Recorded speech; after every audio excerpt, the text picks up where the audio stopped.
Our modern Western culture places little to no value on the power of our nightly dreams to inspire, shift, and reorganize our lives. This podcast demands a deep reconsideration of the role dreams play on our path to a more vital and meaningful life. The following is living proof of the life-affirming power of dreams to affect a change and redirect the trajectory of our inner and outer lives. These are the dreams that shape us.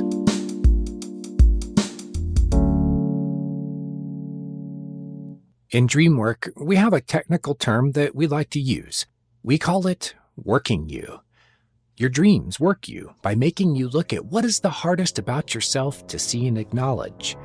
And dreams work you hard when you have wounds and sore spots. Oh yeah, you'll revisit those places inside you night after night until they are healed. Healing is the theme of this episode of the Dreams That Shape Us podcast. And on the operating table, we have my co-host, Steve Ernenwine.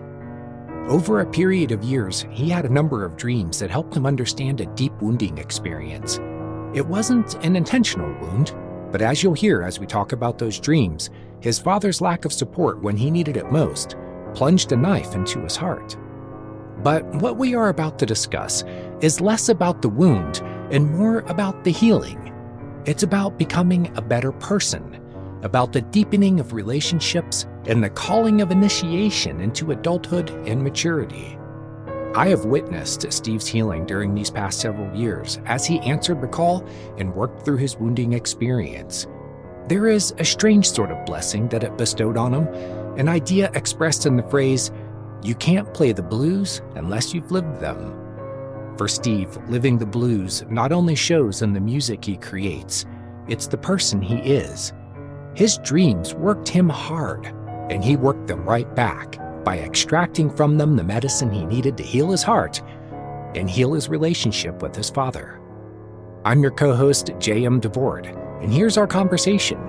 We hope you learn from it how your dreams can help you heal too. So I guess this is where I can start. It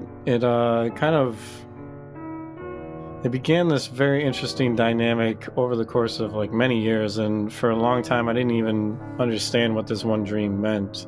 It always kind of stuck with me and it was really powerful, but it was at a time when I was pretty young and doing dream work, and I still didn't really have a real good handle on what my dreams meant, and at least in the capacity that I can figure them out now. But this kind of progression of dreams kind of showcases the dynamic within me of the father and what I would call the lover, or it would be like an aspect of the Anima, which is the feminine aspect in the psychic development. So it's back in 2009, I had this really very hard dream. So the dream went, I was at a woman's apartment, and it was clear that there was a courtship that was going on here. And she was just amazingly beautiful, and she was a singer-songwriter, and I believe I understood her to be Sting's daughter in the dream, was Coco. And around the time of this dream, she had put out an album in real life, and I was kind of really digging it and digging her whole style.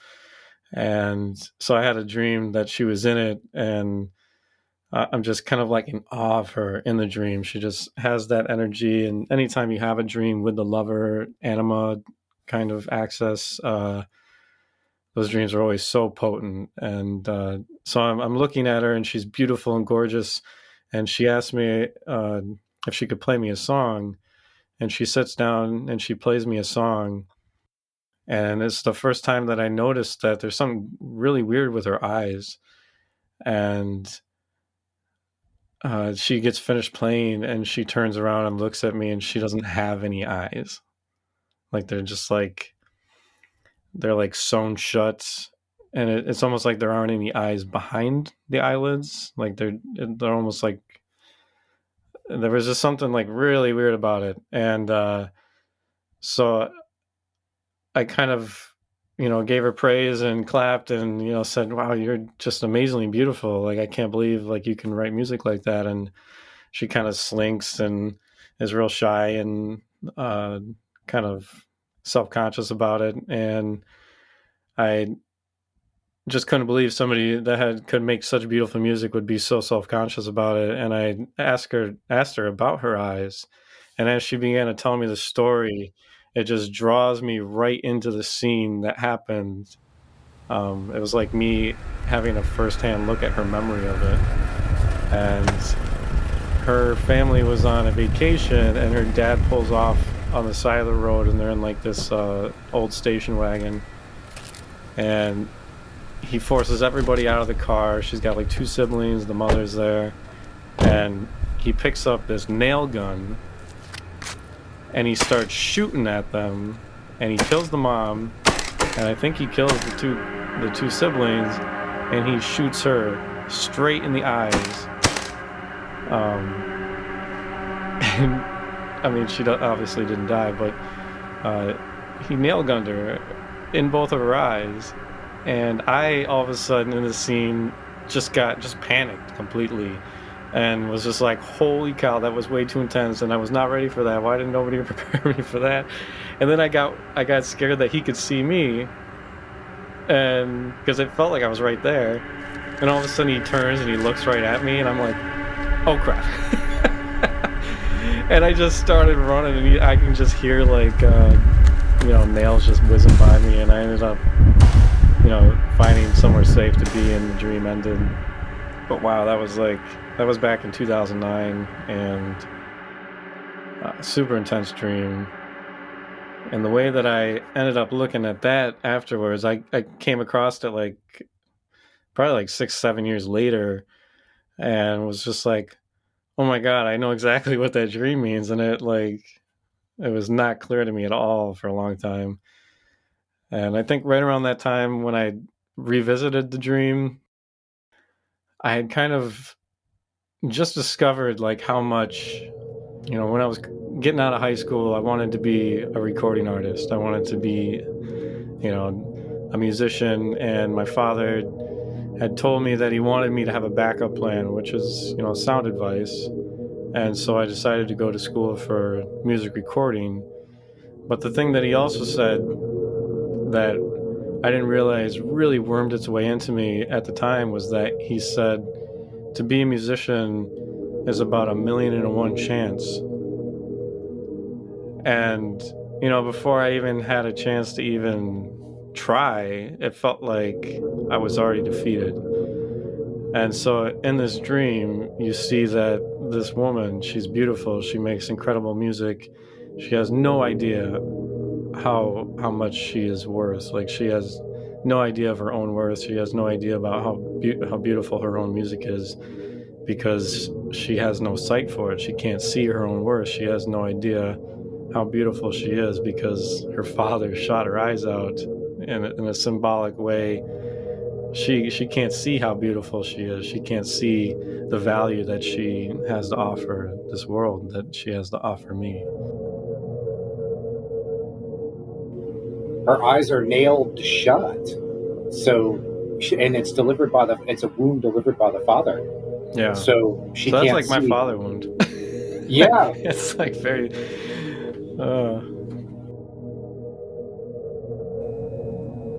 Through the editing of this episode, I had a couple more epiphanies about what this dream held for me. And the first big one was that the father in this dream who enacts the father wound is named Sting. Like, what? And so the image of like being stung and having that poison like infiltrating your body, it was like, whoa. What a crazy parallel for the whole idea of father wound. And then the second big one that just hit me this morning was that the name of Coco's band was I Blame Coco. And to make that connection just really sends chills through my body, because that's how this whole wound got internalized for me, is that I blamed her. Because if she was more beautiful or was better or had what it takes, then maybe, just maybe, my father could see that. And how tragic that is, that it got internalized as a sense of self-hate or deep shame, that I blamed her. I blamed Coco for not being worthy in the eyes of someone else, when that is always supposed to have been my duty to affirm within myself. which is talked about a lot in Jungian psychology, and a certain strain of it that developed from Jung is the idea that what Jung said, and he's quoted as saying, "From the wound comes the call," and that we have a wounding experience that's delivered usually by an authority figure, usually by a parent, and oftentimes by a father, because they're the ones that have to speak a truth as they know it. And what they don't know is that by speaking their truth as they know it, it causes this wound to their child, to the sensitivity and the creativity of the child. So and you have this budding creativity and this desire to, to be a songwriter. And what your father, in his very practical way, says, have a backup plan, and doesn't realize that he's delivering a wound to you, to that creative side of yourself that closes the door just as it's trying to open. And Yeah.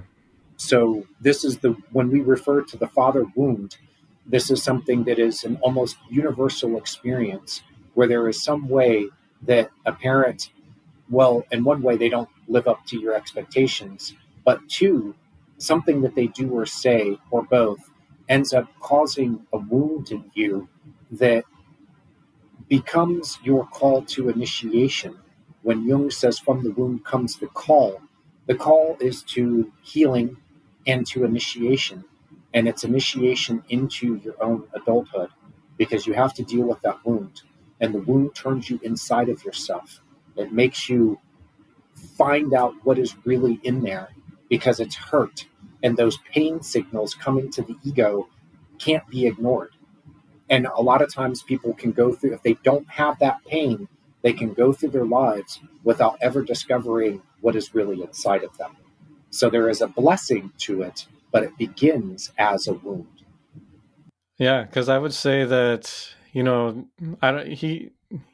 didn't mean any harm by it. I know he didn't. That's definitely not the way that I internalized it. He thought he was giving me like you said, like the best advice he could give me. And I know he didn't want me to struggle. And it's just crazy because, like what else you just said. I wanted him to validate me so badly that when he just delivered me that one line, it sank in so deep, because I wanted him to affirm my worth. I didn't want to have to see it for myself. And so you almost see that again in this dream of, this is my duty to have to find that within myself. And that's what I've long thought about this whole experience, is that,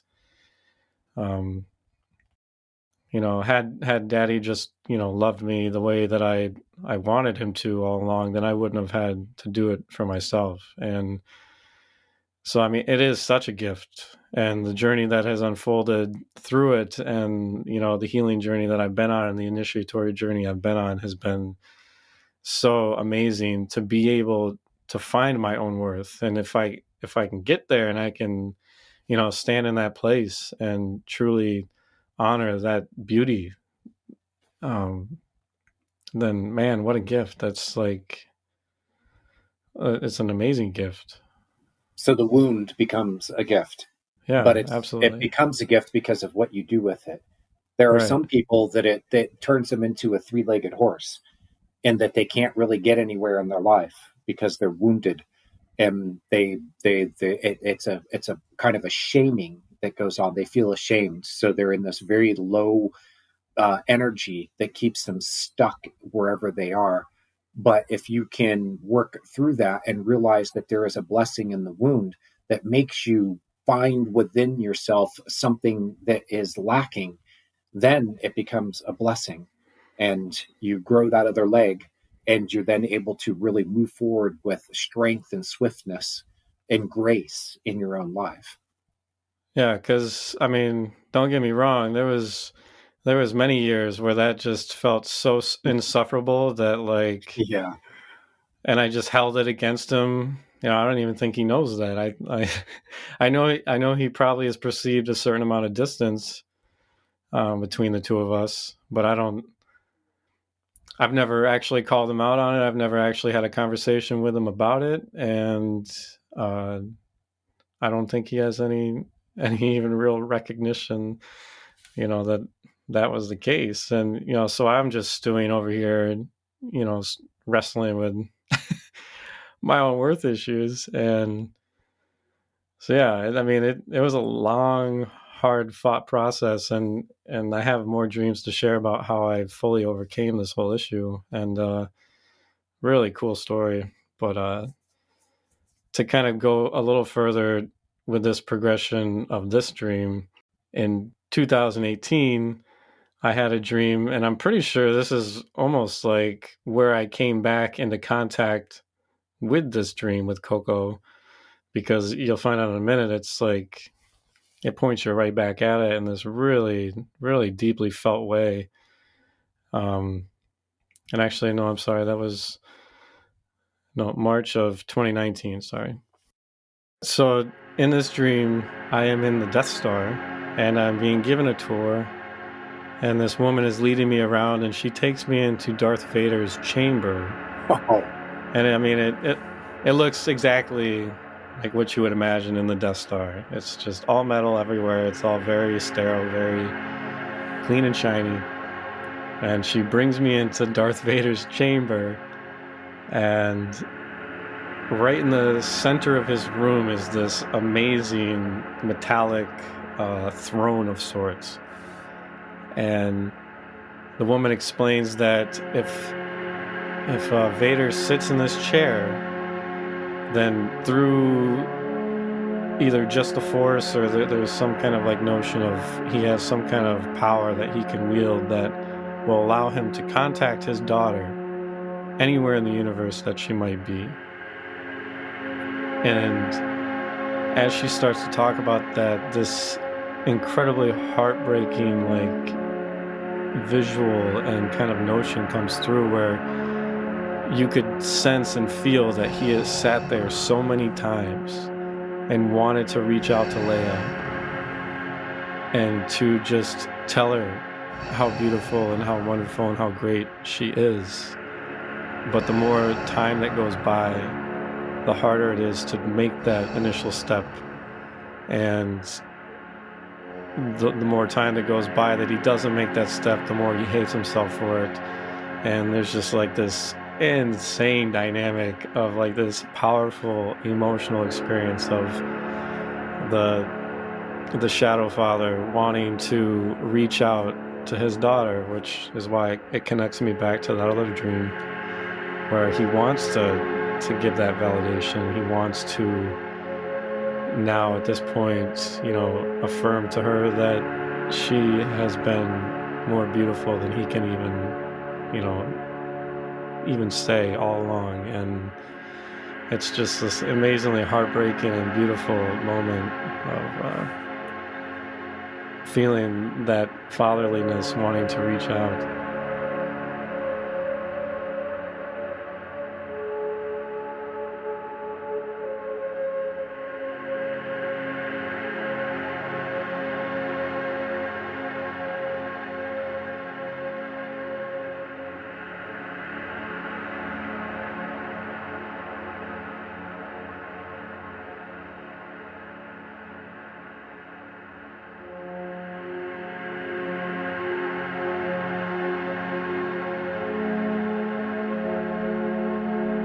So yeah.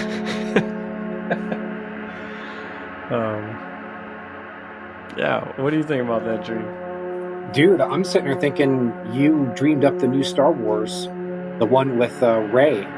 Before, one of the plot lines is that she's connected with the antagonist character, who's kind of like Darth Vader's replacement. He's the son of Han Solo, and actually Han Solo and Leia, right? Mm-hmm. And that these two have a connection across time and space. There's no limit to it, and they're actually able to see into each other's lives and through each other's eyes. So, I'm sitting there thinking, wow, you had a hell of a creative, you know, spark there. Um, but also, there is such a sadness to that scene. Yeah. I can see the connection to the previous dream because you're dealing with it's Sting's daughter in the 2009 dream, and then in the later dream it's Vader's daughter. So both of them being daughters of famous people. And then in this dream it's showing time has passed, right? So Vader's Yep. regrets over all that time has passed. Now for you, you've had all this time has passed, and you're still in that same space of feeling disconnected from the thing that you love, and that it's like it's even though they're separate dreams, you can see how the one leads to the other, and that they're really a continuation of the same story, which I Yeah. think is fascinating. And I want to ask, how long was it? Now, I know in 2009 that you weren't into writing and creating music like you are now, that part of your evolution in working with these dreams, finding out what's at the heart of it, addressing the wounding that was at the heart of it, it eventually opened you up to a new relationship with yourself and your creativity. And I'm wondering how it fits into this time frame of when this new dream came to you. Yeah, I mean, I was definitely writing music in 2009, but I was definitely not bringing it out into the world. And I don't think I maybe had performed once or twice at that point, but it was nothing consistent and nothing that I felt very confident about. I was very much like her in the dream, very insecure, very guarded. Yeah.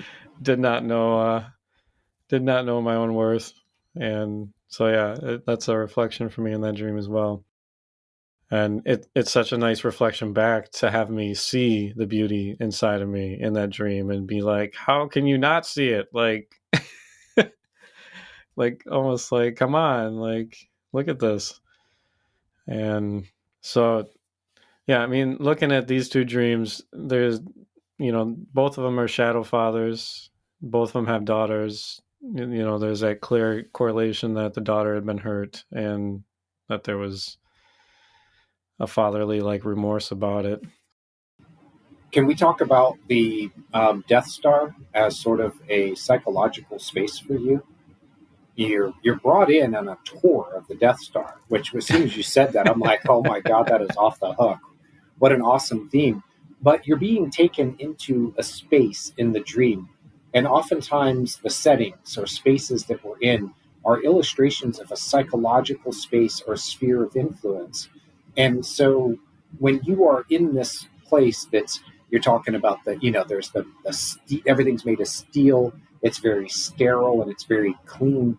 Are you seeing a reflection of yourself in that space or a part of yourself?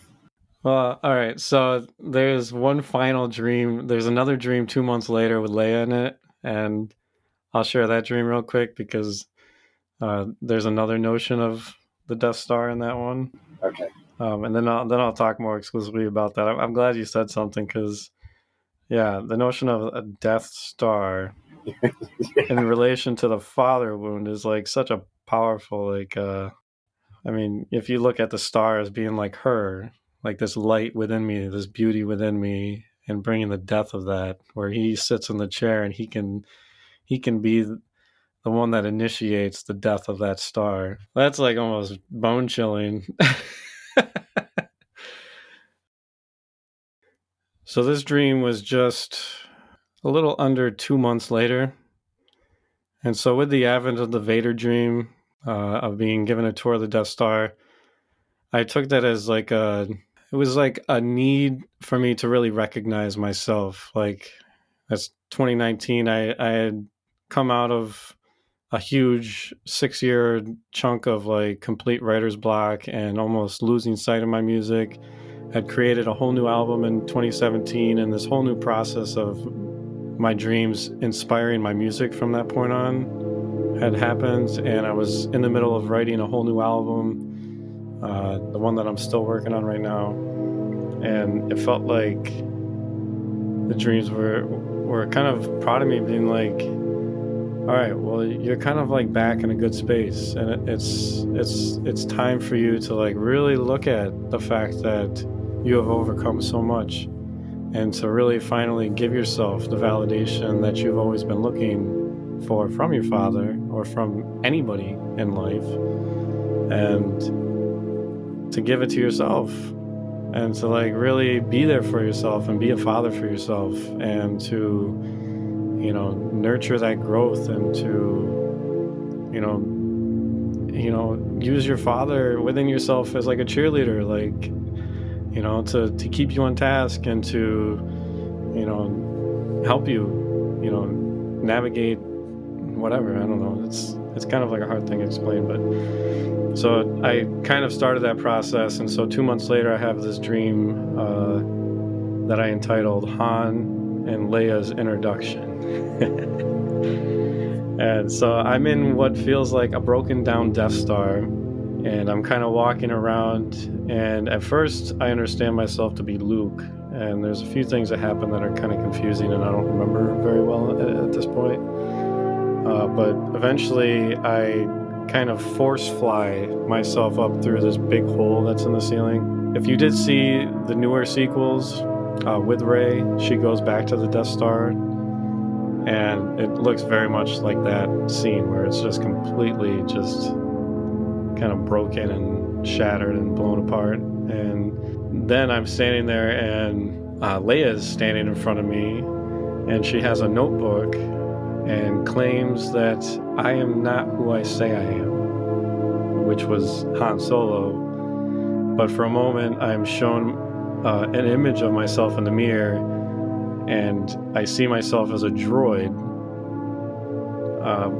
But then, like, the image kind of, you know, it kind of warbles, and then I was fully embodying Han again. And without looking at me and being somewhat annoyed, writing on her pad, she sharply says to me, "Your name probably says a lot about who you are, huh?" And when she says that, I taste the solo part of Han Solo, and kind of acknowledging like the harsh truth of that I have been kind of solo without her. And I smile, kind of amused as I watched her, kind of admiring her spirit and her fire, and I say, "I love your sense of humor. It's not often you meet another human with such great sense of humor." And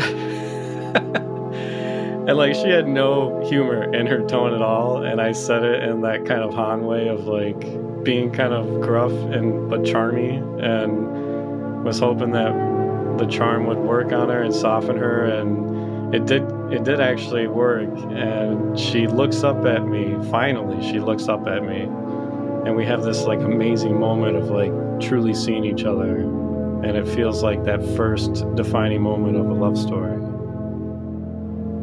Yeah, and in the story, she doesn't really like Han, but she has this strange, you know, he continues just being who he is, you know, and he's not going to change for her just because she's a princess, you know. And in fact, he likes to sort of deride or kind of yank her chain, you know. "Oh, princess, I'm so sorry that we couldn't find better accommodations for you. Gee, let me rescue you from your prison cell, you know." And your chariot awaits, you know. So she's, what do you make of the landscape? You know, there's the evolution of the Death Star. It started off as being this, you know, fully functional place where you meet Darth Vader, and then sometime later, years later, you're dreaming about the Death Star, but now it's all run down. Um, what do you make of that as a metaphor for a space inside of you? Well, I think it's so interesting that you do have the tour of the perfectly assembled Death Star, and then 2 months later, you have a completely different image of it being completely just blown up and shattered. And I guess, really looking at those two images side by side, it is like this massive death and rebirth almost of like that expression of the father where we saw with the Vader dream of everything looking so well put together. I don't know. I guess in some regards it feels like that the father wound, if we're looking at this as an image of the father wound, that that whole relationship, that whole dynamic was fully in place. It was fully operational, and it was still out there wreaking havoc, essentially. And there wasn't any remorse yet. There wasn't that connection to the daughter had not happened yet. And in my waking life, when I, recognized that and began doing the work to reconcile that relationship here, just 2 months later, we see the Death Star completely destroyed, as if the Death Star would be a symbol of the father wound, that the killing of the light within one's self, being kind of like ground zero of this wound, then I could see the complete destruction of that and her being there. It to me, it's like such a powerful image of like the new beginning, like out of the ashes of that whole dynamic that had been playing out for so long. And now here she is. She's in that wound space, coming back out of it, and she's gauging me to see, are you who you say you are? Because I don't think you are. And are you ready? are you are you truly ready to to take care of me and to honor me and to partner with me? And you've been solo for so long. You haven't. Who the hell are you? Like, you've never showed up. And just like, I don't know. And then there's such like a hope at the end where I'm able to get her to look at me, and the two of us lock eyes, and we see each other. And I think that's like, it felt redeeming. It felt like there was a chance that I could do this, that I could, and that she might be willing, to bend as well. And so, yeah, to me, it feels like such a powerful psychic moment of kind of coming out of the rubble of that wound and starting anew from that place. And I think it's just so special that there is that initiation of a new relationship out of that wound, that there's a new place that we can grow from there. And there's reservation on her side, obviously, which you know continues even now today, with me continuing to try to figure out exactly how that place within me needs love. And relationships are such a dynamic thing, that my relationship with her since then, that's spring of 2019, is still very much playing out now. It's only 2 years later, and I'm good about it and not good about it. you know I'm still a human being. It's been a very interesting process of learning her love language, and how do you dance with her. And sometimes I feel like I have no idea how to truly own up to my responsibility of taking care of her. And at other times I feel like me and her are like right there with each other. So it's such an interesting experience. Well, and I think there's a hint of that in when she shows you your reflection and you're a droid. Mm. And a droid is one who follows patterns. And so it's like saying that if you're in your old patterns, then this is who you are. But if Wow. you're in your new patterns, then you're a partner and we can dance. Um, so I'm seeing that reflected also in the dream content. Yeah, absolutely, man. Yeah, thank you for pointing that out. That's huge because yeah, that feels right on for me. That gave me chills all through my body. Just that picture, I mean, dreams are they can say so much with one image, and the image is packed full of information. So, as a symbol, it says so much. It's a picture that says 1,000 words or more. And in that picture of you, she showing you your reflection in the mirror, and you're a droid. That, I mean, it says so much. It's a beautiful metaphor.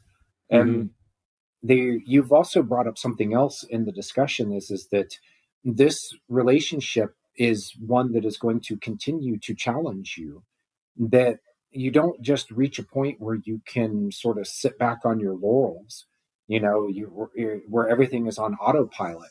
And in fact, when you do go on autopilot, you fall back into your pattern behaviors, which then takes you away from her. So there is a continual and daily challenge to rise to the occasion, to show up for yourself and for her, and to meet the challenges as they arise. Otherwise, you lose contact with her. And what does she represent to you, Steve?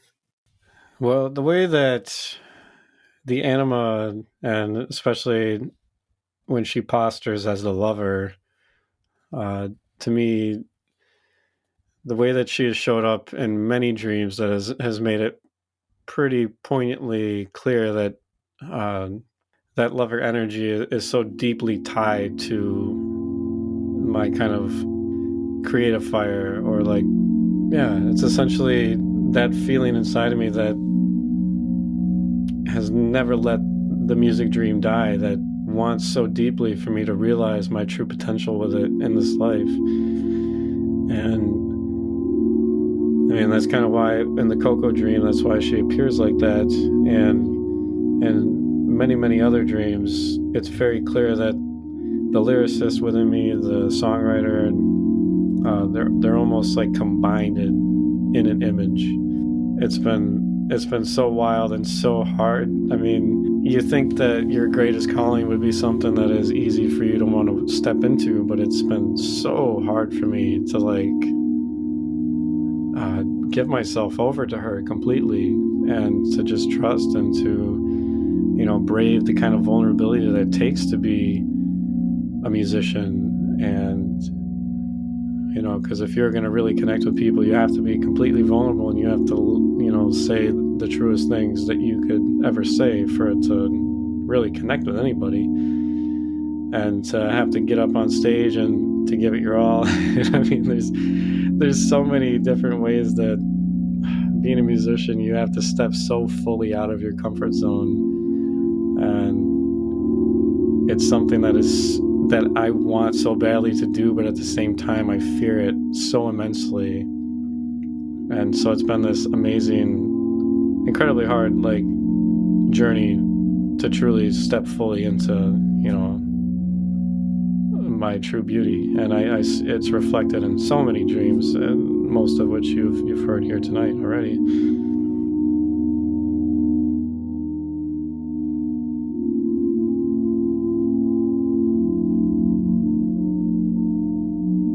Well, let's widen the field of view here for our listeners. When you're talking about her, for you personally, she's creativity and self-expression. And for you, it manifests specifically through your music, through writing the songs, creating the melodies, and all the aspects of the music, delivering it, following through with all the work that it takes to record and mix and write and do all that stuff. But what we're really talking about, if I could say it this way, is speaking your truth. And you have to stand up and, lay it all out on the line for you to stand up and speak your truth. And when you do that, you are doing what she wants you to do. And it deepens your relationship because now you have earned her respect. I mean, she is not an easy woman to woo. And any man who has gone, into his Anima relationship will tell you, if he's trying to do it in a generative sort of way where he shows up for her and he wants to be the man that he can be, I would say the man she wants him to be, but what she wants him to be is a true man for himself. And what that means is showing up for himself and speaking his truth. Yeah. And then it can get into a wider idea of expressing who and what you really are, which then ties in with the idea of Carl Jung's individuation. He says that this is what we are meant to, this is a process that is built into everyone, but some people go about it more consciously than others, of unfolding into becoming and expressing everything that you are.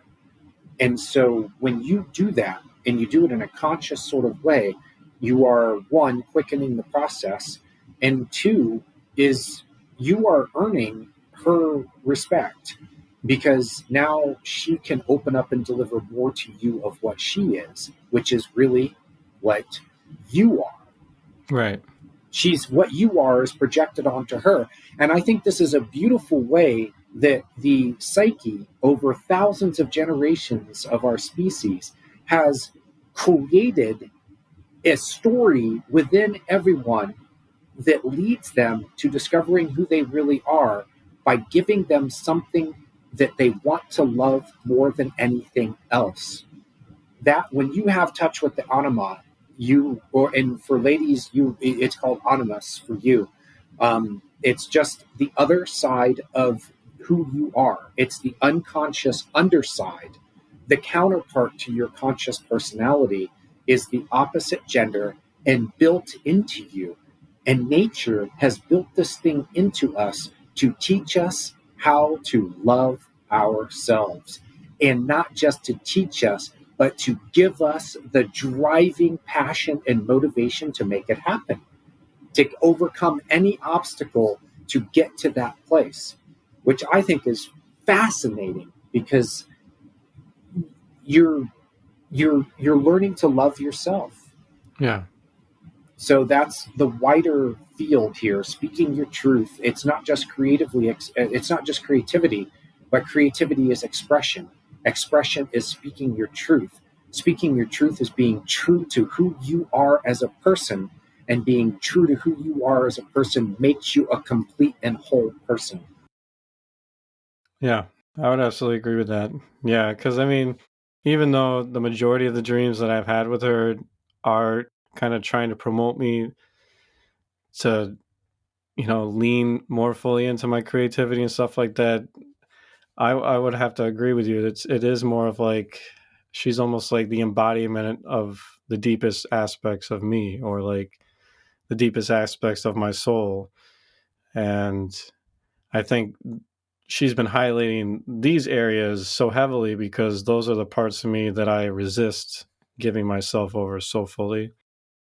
And they're the ones that need the most work, and they need the most prodding to get me to really see, like, beyond a reasonable, like, beyond a sliver of a doubt, that, God, if you could only figure this out, Steve, if you could somehow find a way to, like, give yourself so completely to yourself, you would, these worth issues and everything would go away, because you would know your worth, because you would be in complete relationship with yourself.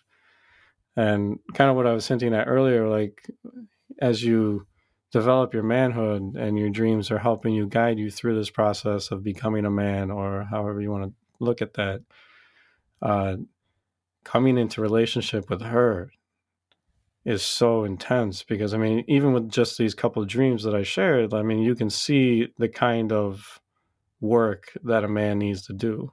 And especially with my initial meeting with her in the ruins of the Death Star, like Jason said, like, she's not an easy lover. She's not just going to be, oh, yay, you're here finally, and just jump in my arms and everything's all good and gravy after that. Like, no, there's a lot of work to be done to prove yourself worthy to her.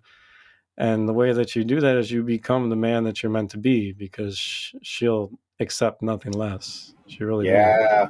And it breaks the inertia, which Jung talks about as being built into us, and that the sort of the dark side and challenging side of life is necessary because humans have this tendency to become complacent and inert. And we need something that is going to be the foot in our butt to get us moving. Because without it, we may not do the hard work that makes us really discover who and what we are. So we need something that pushes us to our limits and beyond. And it does it in a way um, that is not sort of the harshly patriarchal way, which would be like boot camp.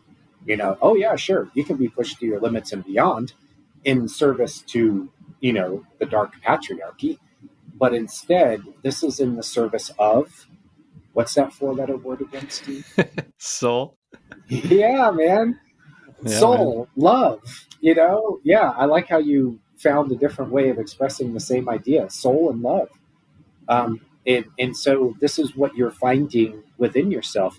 But at the same time, you're also developing yourself as a man and doing it in a way that is, toward manhood and developing your masculinity. So as you develop as a man, you are also developing your feminine aspects. Both are developing an equal relationship to each other.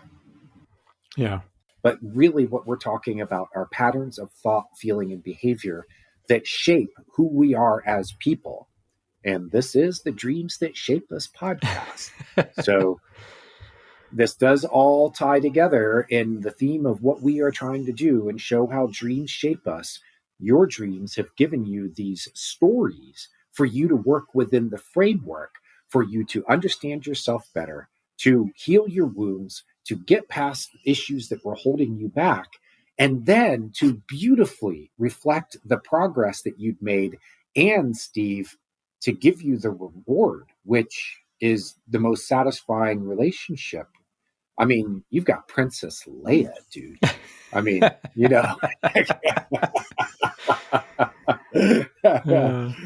which, I mean, she's I mean, that's a good catch there. But also, as you've gone through this process, it has made you a better husband for your wife, or we'll call her your wife. I don't know if you two are actually married, but you have a baby together and you live together. Mm-hmm.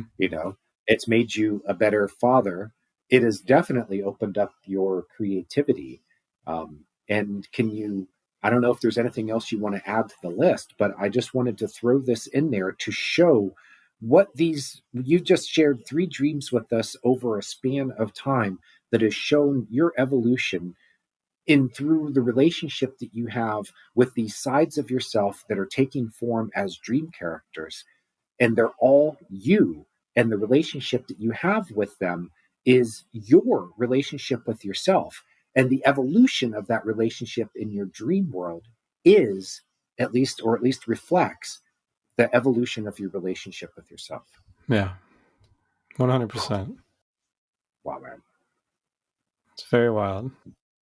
It's been such a journey, dude. Yeah.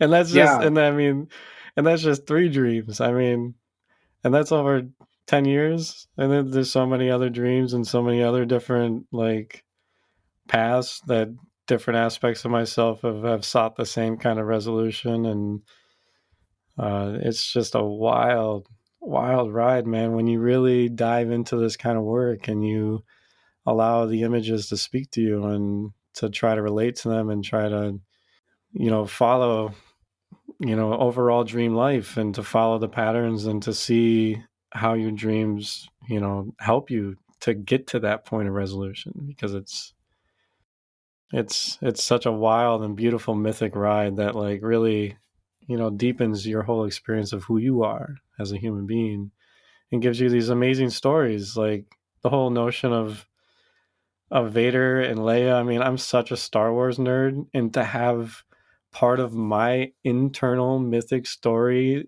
locked in with that movie and a narrative, it's not even a real narrative with the movie, but it's it deepens my connection to that whole universe of, the whole saga of Star Wars. And I mean, that just makes me giddy with excitement that that story could be part of my story now in my own way. And it's just like so cool to be able, to have this kind of stuff available to you every night. And I mean, for me personally, you could talk about stuff that you're overcoming, but if you have, I mean, dreams are so powerful and they're so vivid and they're so, visual and so haunting and so deeply layered. I mean, you can just peel all of these dreams right down to the bone, and there's so much richness there than me just saying, yeah, my dad said I had a 1 in a million chance, and 10 years later I kind of finally got over it. You know what I mean? Like, yeah. Where's the drama and excitement there? If this is a dinner story, everyone's asleep, or they're chugging down their wine because, boy, this is getting boring. But man, we got nail guns and people shooting out eyes, and we got Death Stars, and we got super intense father longings for their daughters, and just the beginnings of love stories. And it's just like, oh my God, there's just so much like beauty and richness and like excitement and drama. High drama. Yes. And a narrative framework for you to better understand yourself and your life. Yeah. And I will add real quick, I know this about George Lucas. He was a fan of Joseph Campbell, who is the famous mythologist who learned a lot from Carl Jung about how to relate psychology to the development of the psyche, and found in those mythological stories were actually allegories for our own inner lives and development. So our natural tendency of the psyche is to tell us stories that are mythological because they want us to expand our scope of how we understand ourselves and our lives. It's not just, going from A to B to C. It's not just this oh ho hum story. It is a drama. It is your life. It is your narrative. You are creating the story that is you. And it wants you to view it in these mythological terms. And then George Lucas gave us the story in Star Wars based on his understanding of myth and Campbell and Jung. And he actually wove a modern myth for our time. He took what used to be the stories of like Camelot and, the ancient mythological tales. He took it and he modernized it. He basically took Camelot and put it in space, but it gave us a modern framework for understanding ourselves. And it's very forward looking in a way. Your dreams, as they were coming to you, were reflecting developments that were happening in your psyche that were largely outside of your awareness. Like when you had that final dream with Leia, you may not have realized that you had arrived at this place in your life where a lot of these, the wound was healing, these issues were coming to rest, you were being presented with a new set of challenges. But the dream is forward looking because it's almost like laying out before you what your next challenge is and pointing you to where your direction is going. And I think this is very important as we learn to interpret and analyze dreams. I actually like using the word explore more than interpret and analyze these days, because we're exploring our dreams and what they're offering us, but that they're often looking forward instead of backward. A lot of dream interpretation in the classic Freudian psychoanalytic sense looks back at what's happened in your life. And oftentimes you can find source material there. But when the dream puts it together into a story, there is going to be something about it that is forward looking, because it's telling you what is developing down in your psyche and coming up within you into becoming a conscious part of yourself, or at least presenting itself to you because it has the potential to become conscious. And this is where Carl Jung's psychology took what Freud started and then added to it to say, the dreams are more than just replaying our memories. They're more than just processing our emotions. They're more than just reflections of what have happened in our lives, even more than what is happening presently in our lives.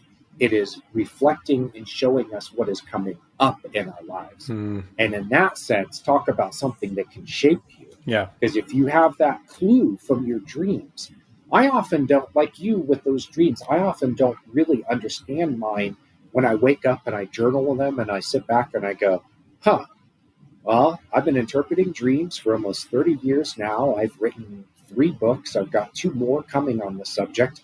And I have no frickin' idea what this dream means. Like that 2009 dream. I mean, how many years did it take before you really understood it?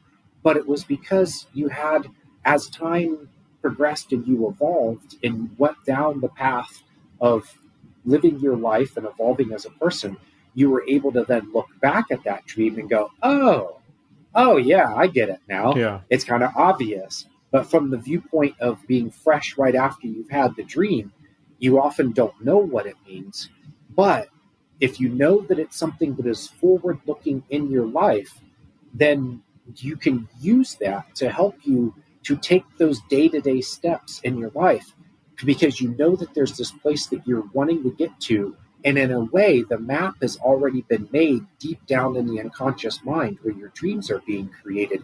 It already knows what the destination is, and then day by day it's going to help you to take those steps. So this is why I tell people that journaling their dreams is the most important first step to doing this work, not just for understanding their dreams, but for understanding where they're going in their lives, and that they don't have to understand it all at the time. Just put in the work and the time to journal the dreams and do some reflection on them, because you can get these little hints and clues, and then things happen in the future and you go, oh, that's what that dream meant. Okay, Yeah. cool. But if you have a sense of it, just engaging with the dream content helps to deepen your connection with it and the part of yourself that creates it, so that you'll kind of get these intuitions and hunches about things that kind of seem to come out of nowhere. But really, like, you've already laid the foundation for getting to it, because you've paid attention to your dreams and you now have a closer connection with them, so that this information can flow to you consciously in a less hindered and more free sort of way. Yeah, absolutely. And I mean, like, looking at the Han and Leia dream, like, I knew it was powerful and I knew it connected to the previous Death Star dream, but I didn't really fully understand exactly the true gravity of what that dream meant. And like you said, with the forward looking aspect of it, I wouldn't have known how big of a deal my relationship starting with her on that day really was going to be for me going forward. And like, looking back 2 years now at the what has happened since that dream, it's crystal clear, because that's absolutely what has happened, and it's the path that I've been on. Has been, and I, while he was talking, I had this huge ping that my relationship with her moving forward from that dream is the medicine that is going to heal the father wound within me. Like, that's like the transcendent gift of the dream, that if I can cultivate this relationship with her going forward, and I can truly see her and I can truly honor her, that is the medicine, that is the relationship that is going to heal this wound, because it's going to be me finally honoring and knowing my own worth. And that's so intensely and incredibly beautiful.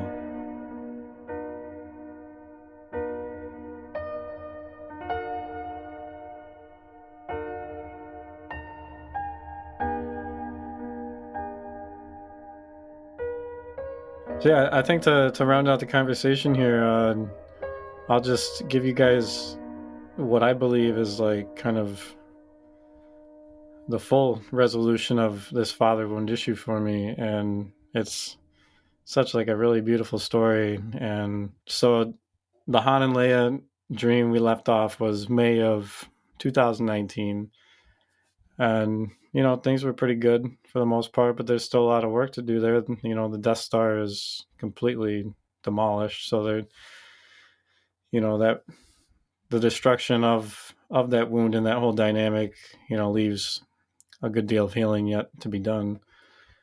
And so then come, about 6 months later, my folks came out to visit me for Christmas, and we had a really great time, and I played a few songs on the piano for my father, and he was kind of distant, not really paying too much attention.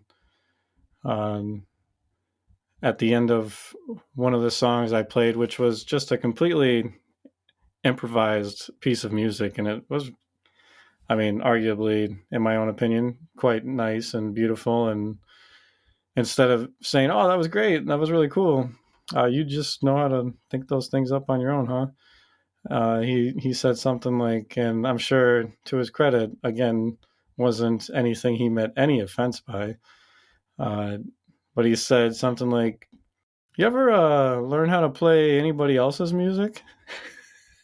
Whoa, I can see how that could be misunderstood.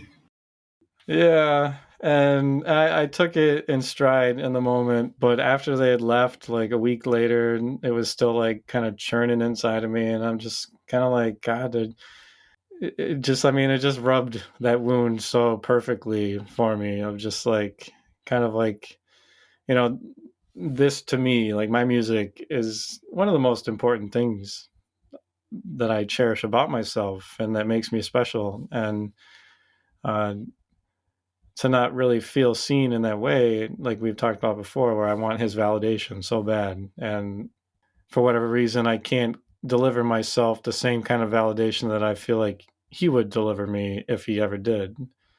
And so yeah, it kind of was just like worming into me so hard. And I had a dream right on like the first week of January. I had two dreams in that one night. In one dream, I'm walking through a neighborhood, and I stop at this one house, and there's some pull that I feel like I need to go inside of that house, but it's completely decrepit, looks kind of methy, and I have no care at all in the entire world to even care to step foot in there, because it feels so terrifying. And so there's just something about it that's spooky. But I feel like I need to go in there, but I don't want to. And so that was one dream. And then a follow-up dream that I had that same morning. It's like a snowy country landscape, and I find myself in front of this house that I knew I had to go into also, and it kind of had the similar kind of vibe to it. And this time I actually go in, and when I go inside, there isn't much of anything in there except for this older man who I understood to be a father. And immediately upon seeing him, all I wanted to do was to fight him and to take him down. And it just, like, I don't know. It was one of those dreams where you're pounding into the dream character, and it's just like doing nothing. You like have like these flimsy little wrists, and all of your best, tries are just completely worthless. And he kind of just stands back at me, and he looks at me with this look that says, you little shit, get it over with, or, get over it.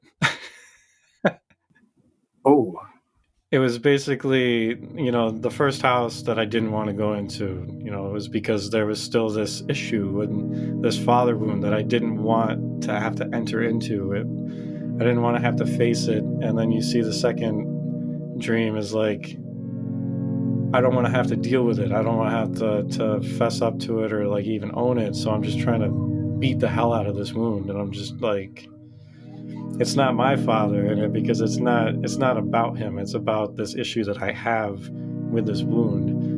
That's how I look at it. And so yeah, it just like became so highlighted for me. And I had a really hard day that day, and I had brought up this whole issue to Erica, and she's heard this. I mean, this has been an ongoing issue that I've tried to work through. And finally, she like really snapped at me that day, and I just couldn't believe how hard she was coming down on me. And she just basically said, when the hell are you just going to finally get over this? and you do all this work and you spend all this time and you don't seem to get very far. And what the hell, man? Like, when the hell are you actually going to get over this? And I like just broke apart. I was I was in such like a tender place, and she just leaned into me so hard, and I'm glad for it, because it really made me like really look at it. And essentially what I realized is that the last 6 months or so since the other dreams, I had realized that that father wound was a big issue as far as me being able to see my own worth. And I was still struggling that whole time period up to this point of like, why is it still affecting me so much? Like, after they left Christmas that week, and it was still like right there, so present, and I'm like, why can I not get over this? Like, and basically what I realized is that I put my father on this pedestal, like, above me, where his opinion and how I perceive he feels about me, because my perception of how he feels about me is way wrong, because of that wound. And so he has power over me still, and it's not so much, it's like perceived power. And so I still care more about what his opinion is of me than I care about my own opinion of me. And I had always known that he had this weird, like, that his opinion mattered way more to me, and I could never understand like why I couldn't get around that, why I couldn't ever dismantle that. And like I said, it's not even his opinion, it's like it's my perceived like internalized feelings about how he feels about me, which are skewed because they're not true. I mean, it's just how I internalized it. And if I were to ever have an honest conversation with him about it, he probably would have been like, you've seriously been dealing with this for this long? I'm sorry. Like, if you had maybe said something, I could have cleared that up for you a long time ago, but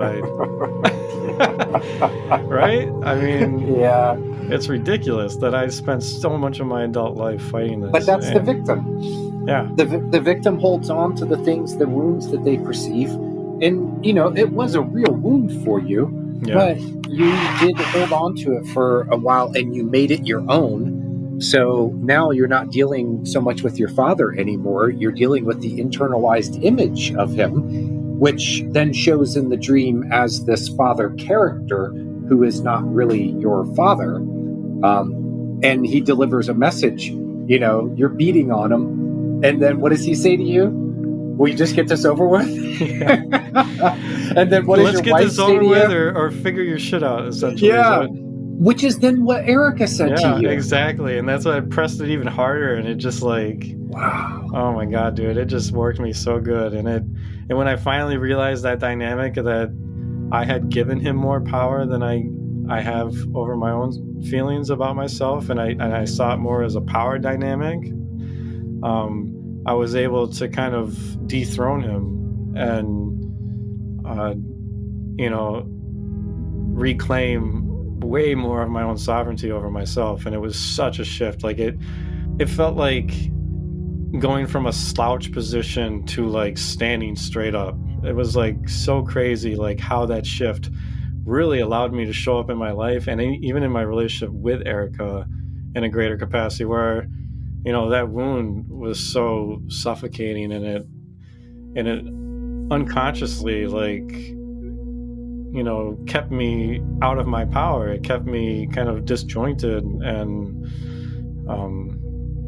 so to have removed that part of it was just like such a huge piece to me, like truly stepping into my own ability to father myself, to step more fully into the king power coming more fully online, and to be able to, be that man for the Anima. And it was like such a huge, like crazy experience. And the coolest thing is that 2 days later, I had another Star Wars themed dream where I was like in a prison yard on a Imperial like ship of some sort, and it was understood that the rebels were about to come in and they were going to hijack the computer system on this ship, and it was going to point all their blasters at the ship and was going to completely destroy it.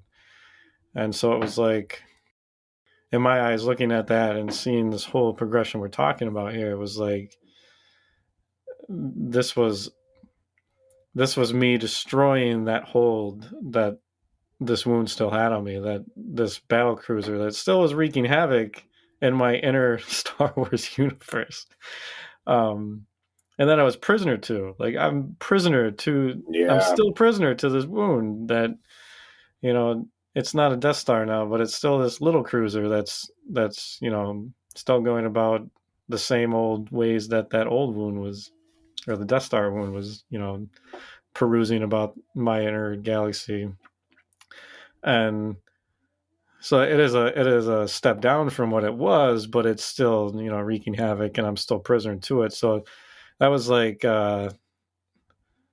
you know, such a great dream to have. That was like, yes, the rebellion is on. Like we're breaking this old bond and this old prisonery that has kept me in bondage for so long. And that was just like such a powerful image. And once again, going back to the Android theme, it's the computer systems that are being used to destroy the ship. Yeah. So it's going back to programming. Yes. And you're in destroying the script, the program. Yeah. Destroying the program, which is rewriting the script of you that had made you feel like a victim and had disempowered you. You are now changing the program by destroying the old one. Yeah, absolutely. Really cool. And then the final part of the story is that 6 months later, I had gone down there with Luca and Erica, and we'd spent 4th of July weekend with them. And I felt like, now that I felt on top of this issue more, I wanted to, you know, have a really meaningful weekend with my father. And so the two of us like branched off, and we did things by ourselves a couple times. And I had this really kind of special experience happen a couple months before I went down there, where I was at work and I jumped in the Bobcat at work, and it was on a classic rock station, which he used to listen to all the time when I was a kid. And whatever the first song was that was playing, it kind of hooked me in. I was like, well, maybe I'll just listen to this all day and I can feel like I'm hanging out with Dad. And so I listened to it all day, and I just was so blown away with how music just triggers memory, and memories that I haven't crossed my mind in so long. Like certain lines of lyrics and certain songs in general, like would just trigger these crazy memories of me driving around with him as a kid. And by the end of the day, I was just aghast that it was like, music was chiefly like the only way that I really saw fully into my father in an emotional way. And like he's a very kind and very open-hearted man, but he's kind of quiet about his inner world, and like most men his age. And music was like the way as a young kid that I had like a very vivid look of like my father, and like based on how intense he would say certain lines, or like if it was a really deep and introspective song, he would just like trail off in the car, and you would know that whatever that song was triggering for him was like taking him somewhere.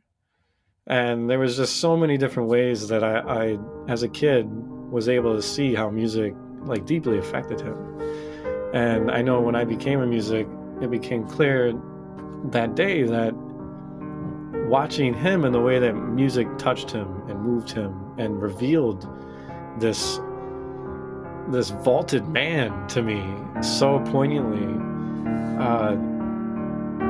that day I realized was a big reason that I create the depth of music that I do, because I want the music that I create to touch someone like that and to reveal themselves to themselves through it. And so when I went down there, we took a walk and walked the dogs, and I relayed that epiphany that I had to him, and it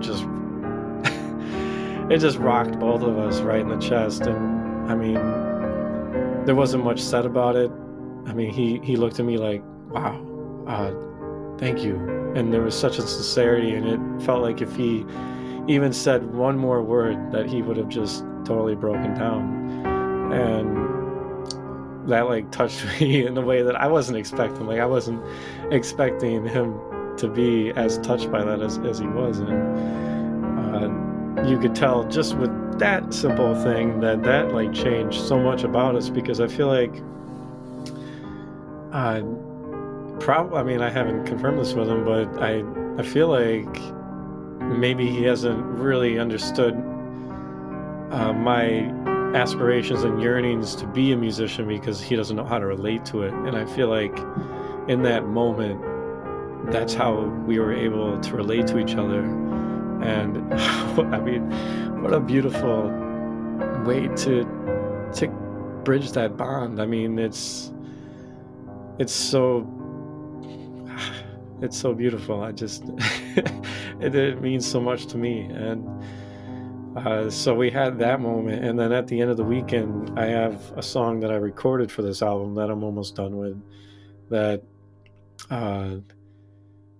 is essentially a song written to him and my mother from the point of view of me becoming a father and understanding what it means to be a parent. And it's kind of like a reconciliatory song to both of them, of pretty much telling them like, wow, you guys, I can't believe the job you did, and I can't believe, you know, how intense parenthood is, and I can't believe how oblivious to the struggles and the beauty that you guys like hold in your heart being parents. And like the opening lines to the song says, first time I really understood my father was the first time I held my son, because it wasn't until he came around that my life really begun. And it's just, so I played that song for him that weekend. And well, I guess backing up just a few paces, I played him a bunch of other songs that I had written and recorded up to that point. And I mean, mostly it's hip hop, right? So that's another reason why my father probably doesn't really understand it, because he's not a hip hop fan. I mean, he's not going to be able to relate to the music the way that I would hope for, you know, because it's just music that he doesn't understand. And the fact that my music is becoming a fusion of hip hop and singer songwriter music, I feel like he was able to really understand it deeper this time around. And we went on another walk together, and first thing right off the bat, when we got outside together, he just squared right up with me and he said, I'm just really blown away with, you know, how far your music has come. Wow. And wow. Oh my God. And he's like, and your voice, like your singing voice is just so, I can't even believe like how much work you've done on that. And it was just so validating. And like, that was it. Like we went back to just talking about other things, because I like needed time to process that. And I was like, oh my God, it's the moment I've been waiting for my whole life. And it was just like so huge. And so the next day I had played them the song for the two of them. And that's like probably one of only 3 or 4 times I've seen that man cry. And we just, the three of us had just like the most beautiful and like healing moment together. And that was really, really quite something. And on the drive home they live down in Texas. They're about to move there or move away from there, but that's where they've been the last couple of years. And we were driving home, and we saw a rainbow on our way home, and it just like felt like such a beautiful sign of, you know, some serious healing that happened for me and my family. The circle completes. Yeah, man. You have a synchronistic confirmation of it with what the world shows you. of a process that's reflecting what happened to you internally, where you started with this wound that your father gave to you by not validating your desire when you expressed it to, to be a musician and a singer and a songwriter. It gives you this wound that then drives you deep into yourself, that then becomes an inspiration and source for the music that you write. And the music then becomes the thing that completes the circle and heals the wound when you play it for your father. Yeah, Wow, man. man. Yeah. Boy, Hollywood couldn't write a better ending. I mean, you know, Yeah, and I mean, me and his relationship since then, I mean, it's like we both see each other like so much more fully. And it's just, I'm so happy for it. It's it's like better than I could even hope for. So yeah, it's been such a crazy ride, man. well, you've given us a series of dreams that show a complete story that takes a major chapter of your life, and beginning, middle, and end. You have a complete story there.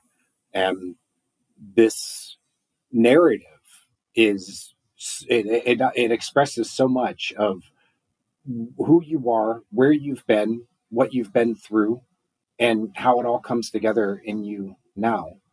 I think it's the power of dreams to shape us, brother. You've given us a great example of that from your own life, and shown a lot of willingness to be vulnerable at the same time by sharing this with me and with our listeners. Um, this gets back into what Anima takes us to as men, is to be, to show our feelings, to Yeah. allow ourselves to be vulnerable, to be sensitive. Um, so you see the parallel of you developing on one side in your masculinity, and a parallel process. There's also the Anima and her femininity that's also you and developing in you. Yeah, So man. I think that's awesome, man. Thank you. Appreciate all that. It's awesome. Yeah. It's been, and I don't know, man.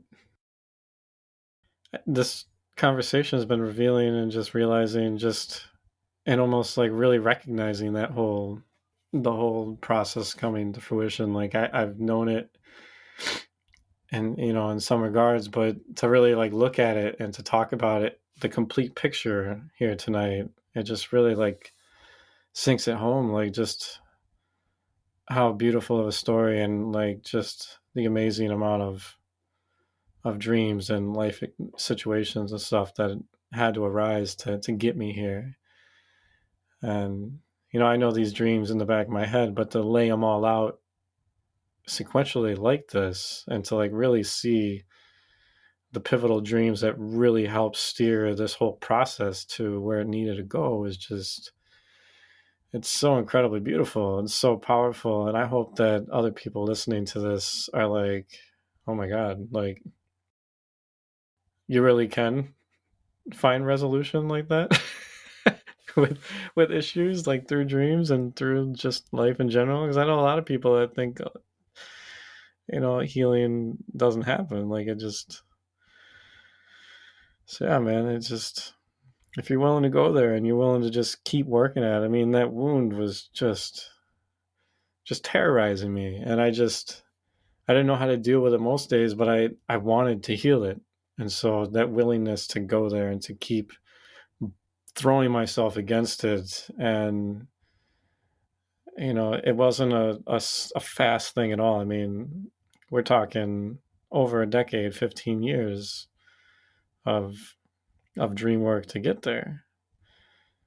And so it's not a it's not like a, dream work is definitely not a quick fix thing, but it definitely it shows you the path, and it will lead you there. And a lot of that 15 years wasn't completely me doing this consciously. So if you're already in the throes of doing this kind of work and you use your dreams to help you find your way, then obviously, this doesn't have to take so long.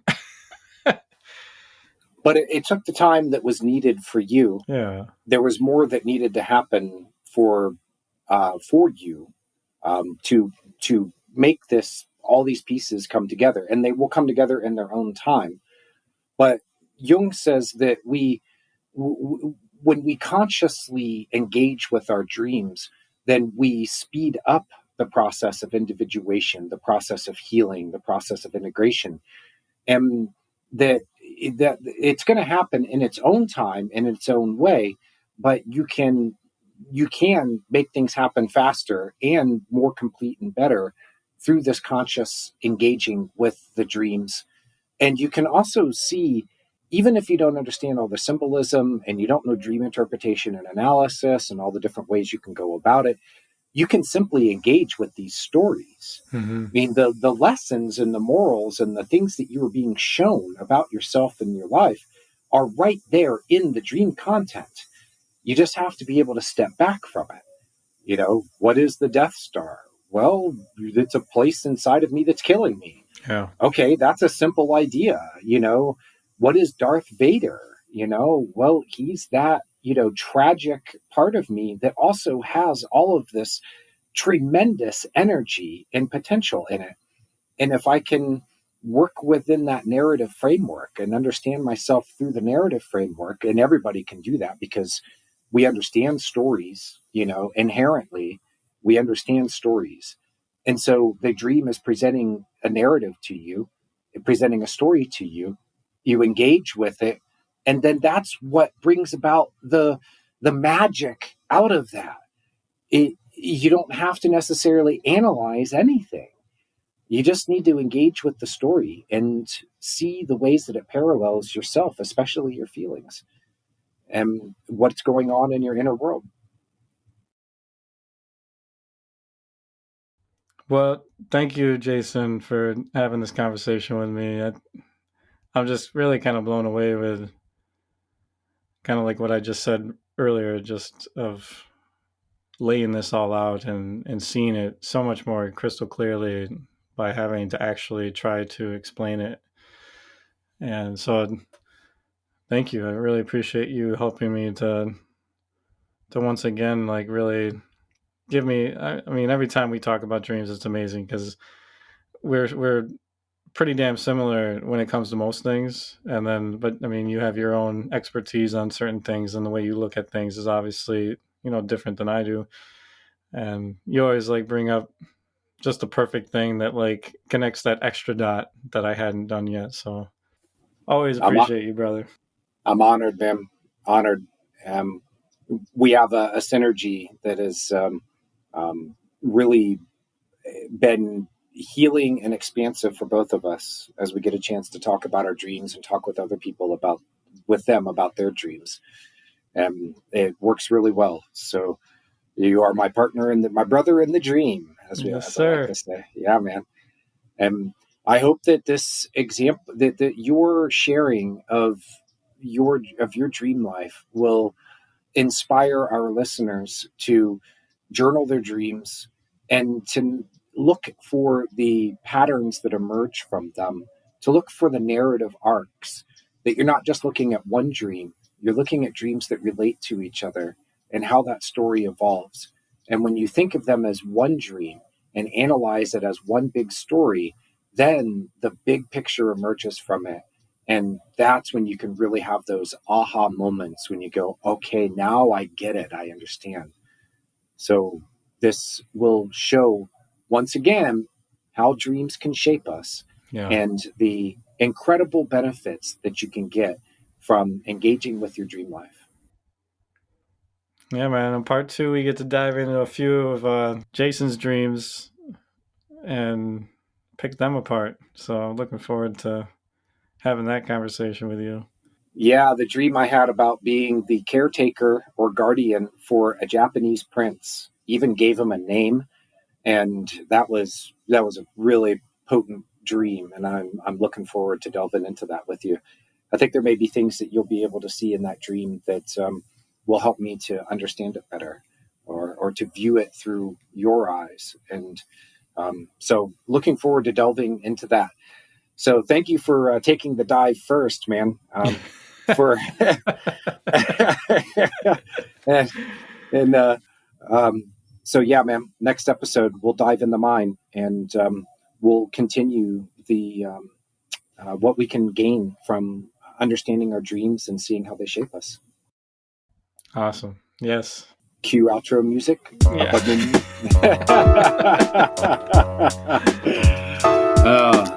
Wow, man.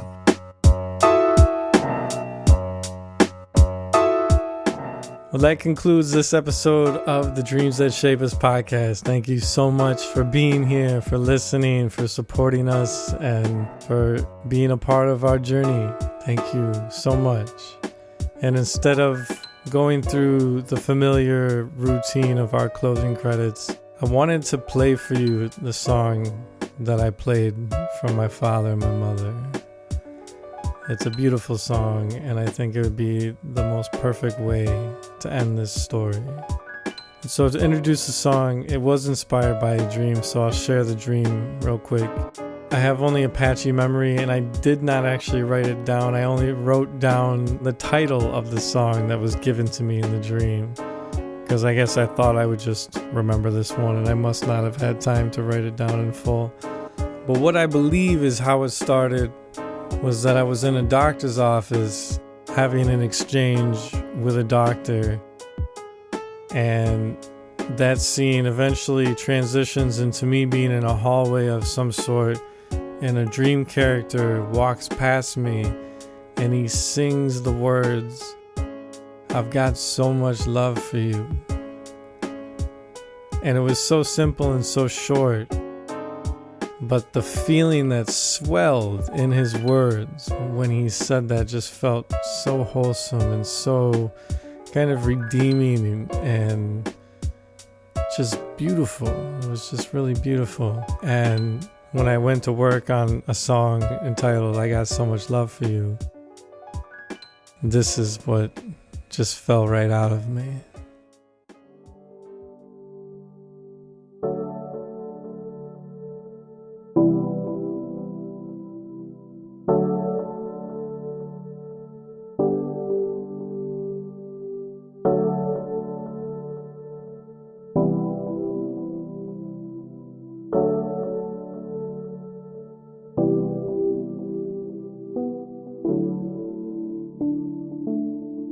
Hey, Dad. First time I really understood my father was the first time I held my son. 'Cause it wasn't until he came around that my life really begun. And I know that's exactly how my pops felt. A moment so holy just gotta make the heart melt. But suddenly I realized, yo, there's this whole depth to his love I've never known. For a man, love so grand can be hard to show. And until you hold your own son in your hands, you could never understand how far it could go. But if I would've knew what I know now, maybe we would've had less showdowns. Maybe I would've slowed down and showed how grateful I am for how you'd always go out of your way just to put a smile on her face or food on the plate. And I am amazed at all of the sacrifices that you made just so our dreams could be chased. So I can say this enough. For you I got so much love. For you I got so much love. For you I got so much love. And I'm sorry for my part in what distance exists between you and I. But father to father, I'm so glad that you were mine. 'Cause I've got so much love for you. I love you, Dad. And I'm so thankful for all that you do. And I've got so much love for you. I I'm so thankful for all that you do. So true.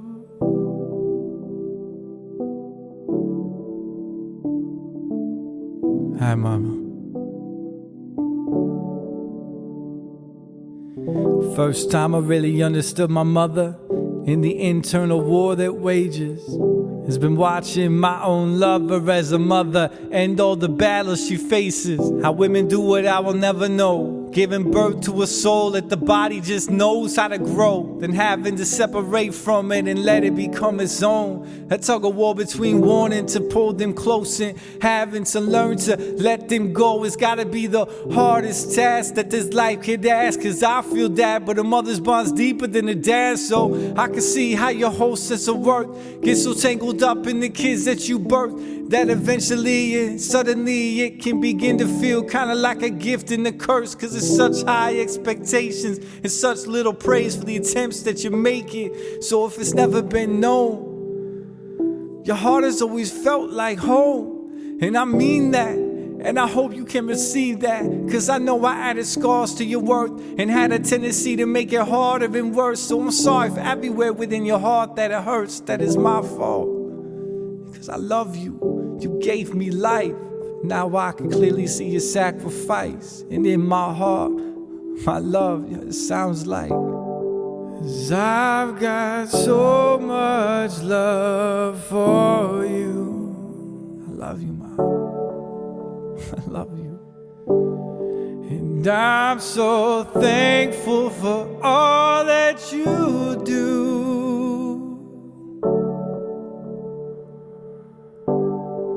And I've got so much love for you.